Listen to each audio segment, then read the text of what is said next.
Scope of practice is an important concept for healthcare professionals to understand. Here's what you need to remember. Scope of practice is different for each professional. It can change as your knowledge grows, and it can vary between practice settings.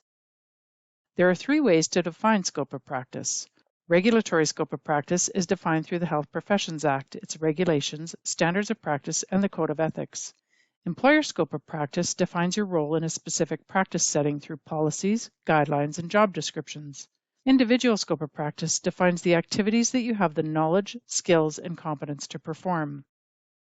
An activity must fit all 3 of these factors to fall within your scope of practice. An activity may fall in your scope of practice, but you still need to think critically about whether it's appropriate for you to perform it under specific circumstances.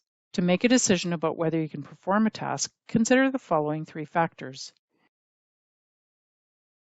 Individual factors include your own knowledge, skills, and abilities, and your individual competence. Client factors include age, acuity, comorbidities, potential complications, and predictability of outcomes. Environmental factors include equipment, training, policies, and the support of the healthcare team. Use these 3 factors to think critically about whether you should perform a task. As you do so, be sure to consult with the rest of your client's care team to ensure that safe, quality care is provided. As you reflect on your scope of practice, you may identify gaps in your knowledge. In these cases, you have a responsibility to pursue guidance and training so that you can work to your full scope within your role. Your scope of practice will evolve throughout your career, so make sure to reflect and assess yourself regularly.